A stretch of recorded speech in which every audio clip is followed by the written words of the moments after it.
Okay, today is May 15th, 2019, and right now at 10:40 p.m. we have a temperature of 56 degrees here in the foothills of Los Angeles. The relative humidity is 81%, the dew point is 50 degrees, and the barometer is dropped slightly to 29.85 inches. Right now we're looking at the northeast Pacific water vapor loop, and we can see a large weather system. This is a developing storm moving into northern California.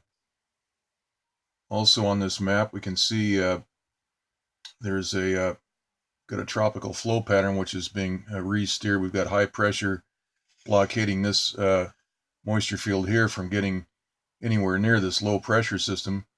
We can see that high pressure installed on the north side and also on the south side of this tropical flow.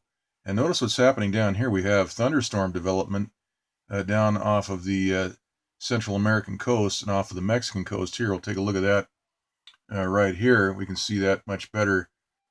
And these thunderstorms are being isolated by high pressure, and we can also see that they're being targeted and superheated. We can see the blast pattern all along here, this icicle pattern. And the here in the visible light map, we can see some. We have a little some little rings here. These little pressure waves that are generated when these cells are superheated by the microwave satellite transmitters. So we can see the rapid deterioration here in the infrared map of these thunderstorms. They just kind of fall apart, and we can see the blast pattern out here. So this entire area is isolated with high pressure. If we look at the infrared map, we can see that very clearly.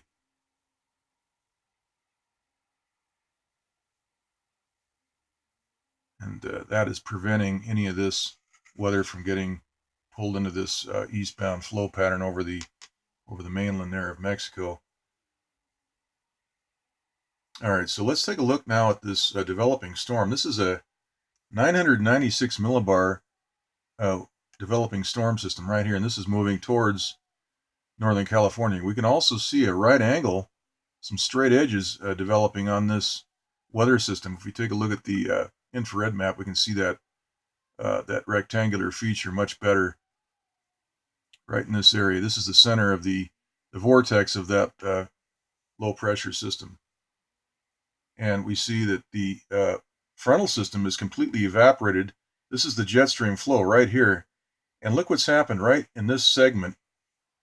The moisture field is completely missing. Let's go ahead and look at the jet stream map here right now. We can see the we can see that pattern out of the West Pacific right towards California right here, and this is where the low is located right here. And we see this jet stream flow, the high speed jet stream pattern there. All right, so getting back to the big map, or the western U.S. water vapor loop, we can see what's happening here.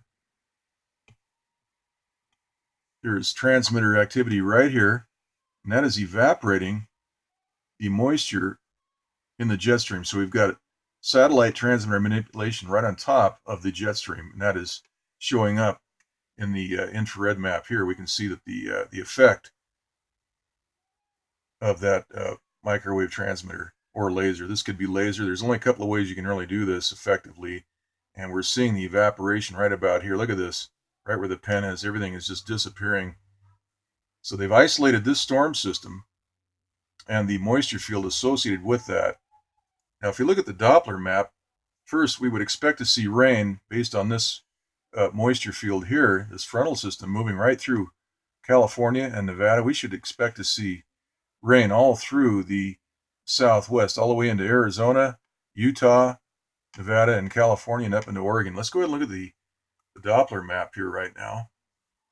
And we'll zoom out. First of all, we can see the pie-shaped cutouts right here at this Orville Doppler transmitter. This is where the WSR-88D is located, right in Oroville, right there. And that transmitter, that microwave ground-based transmitter, is evaporating the precipitation in the area of the transmitter. We can see the pie-shaped cutouts. That is where the microwave energy is beaming into the precipitation and evaporating the rain. These ground-based transmitters can pan and tilt, and they can put out a fair amount of power, pulsed power, and this is the result of that. So the fake news television does not show these evaporation patterns. Once in a while, they'll quickly flash it on the screen, but they don't leave it on the screen for people to study. They're just teasing the public there with their weather reports. They're not giving us the full story. Now, as we zoom out, and notice the pattern here, we've got rain in Northern California, Central California, but really nothing in Nevada. We've got a little bit of rain in Nevada, but nothing in Arizona or Utah. Let's go ahead and zoom out some more. We can see that. So we know what's been happening. You saw the video from yesterday, the tremendous aerosol spraying going on. The zoom on this is terrible. Look at this. You click it once and it moves you in a little bit too far. Okay, so here it is. So the last 3 days we've been really getting sprayed quite a bit. If you look at today's Modus Today map, this is Los Angeles right about in here. We can see the haze, the aerosol chemtrail haze in this map. And we can pan around. The natural clouds are the brilliant white. That is all through here. We can see the brilliant white, but it's blanketed. Right here we see the gray haze. This is the chemtrail aerosol haze that is sprayed over the natural clouds to prevent the lift. And of course, when you prevent the lift in the atmosphere, that will prevent the precipitation process. So once again, we have to have two components for the precipitation process, and that is we have to have moisture in the atmosphere, number one. Number two, we have to have lift in the atmosphere. And when the lift is hindered or prevented by the spraying of these chemical aerosols, then we do not have precipitation. And that's been the case the last few days. We've been having cloudy conditions, but no rain. Abnormally low humidity and dew points. That's all caused by these chemical desiccants, these chemtrail aerosols, which contain aluminum nanoparticulate. And that's why if you've got a relative humidity meter instrument, you can see the humidity is nowhere near what it should be based on the satellite flow pattern, the water vapor flow pattern. Let's go ahead and take a look next at the surface analysis map. And we can see this developing storm right here, 996 millibar, moving east right into Northern California with a cold front. We have high pressure depicted down right off of Mexico, Baja, Mexico, and California. But we do have this rain event has been scheduled for several days, and we do know that we've been told to we may have a couple of hours of very heavy rain. So we'll keep an eye out for that, and we'll have a complete update on the measurements.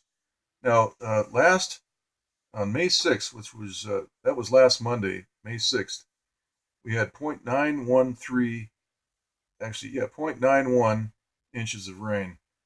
Okay, that was last Monday. Now, on May the 11th, this past Saturday, we had another 0.4 inches. So that brings the season total here in the foothills up to 30 and 3/8 exactly, 30.375 inches. That's pretty good. All right, so we can see that this developing storm is generating 17-foot seas right in the center of this area here. We've got 15 and 12 foot swells all in this area, which are moving into northern and central California. So that will generate some high surf along the west-facing beaches. All right, we saw these maps.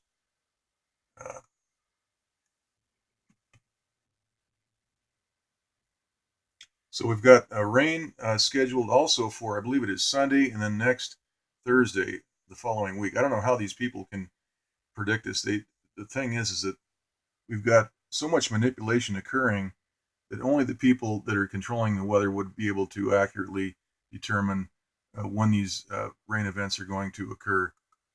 It's just impossible looking at these maps with all the manipulation occurring to determine what's going to happen next. We can see here that right on top of the jet stream, they've evaporated the water vapor here. Look at this, completely evaporated.